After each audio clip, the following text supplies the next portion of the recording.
Bromatometri merupakan salah satu metode oksidimetri dengan dasar reaksi dari ion bromat.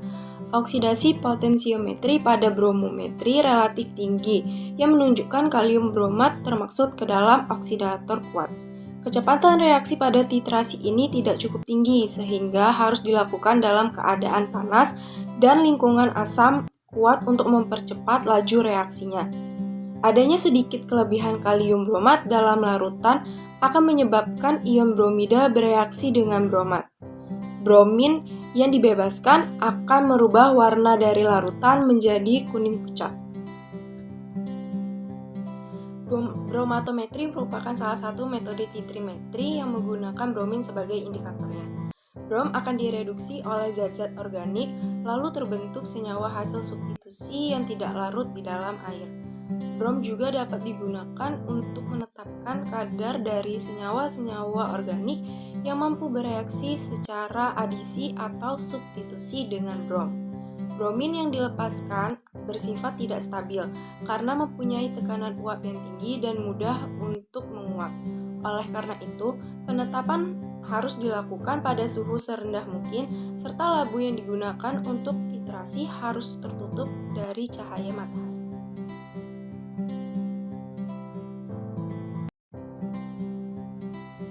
Selanjutnya yaitu penetapan kadar fenol. Untuk prosedur pertama yaitu 10 ml sampel dipipetkan ke dalam air Lemayer dan ditambahkan 20 ml larutan KBRO3 0,1 m dan 1 gram KBR. Dan ditambahkan 5 ml HCl pekat, dikocok selama 15 menit dan didiamkan selama 10 menit. Dan selanjutnya ditambahkan 1 gram KI atau iodida. Selanjutnya yaitu untuk penentuan kadar fenol. Prosedur pertama yaitu berupa 10 ml sampel dipipetkan ke dalam air Lemayer dan ditambahkan 20 ml larutan kalium bikromat 0,1 m dan 1 gram KBR. Dan ditambahkan 5 ml HCl pekat, dikocok selama 15 menit dan didiamkan selama 10 menit. Dan ditambahkan 1 gram kalium iodida dan dititrasikan dan dikocok dengan larutan natrium tiosulfat 0,1 m dan larutan aminum 0,5% sebelum didapatkan titrasi akhirnya. Untuk prosedur kedua yaitu dipipetkan sampel 10 ml ke dalam air Lemayer dan ditambahkan 10 ml larutan air suling dan 10 ml HCl 2,5 m dan 1 gram KBR. Dan diteteskan 3 tetes indikator metil merah dan dititrasikan dengan larutan kalium bikromat 0,1 m dan dikocokkan puas sampai terjadi warna merah hilang atau agak kemerahan.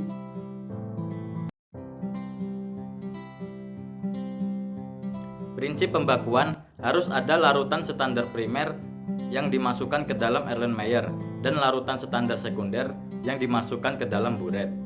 Titrasi dilakukan dalam keadaan air Lemayer tertutup, dikarenakan apabila kalium iodida terkena sinar matahari langsung, maka kalium iodida ini akan teroksidasi sebelum tertitrasi. Indikator yang digunakan dalam percobaan ini berupa indikator kanji. Penambahan indikator ini dapat merubah warna larutan dari semula hijau kekuningan menjadi biru. Hal ini dikarenakan iodium dapat bereaksi dengan kanji yang mengandung gula pereduksi di dalamnya. Iodium terbentuk dari kalium bikromat yang ditambahkan dengan asam klorida. Data pengamatan dalam praktikum kali ini berupa perhitungan volume pembakuan natrium tiosulfat dan penetapan kadar fenol.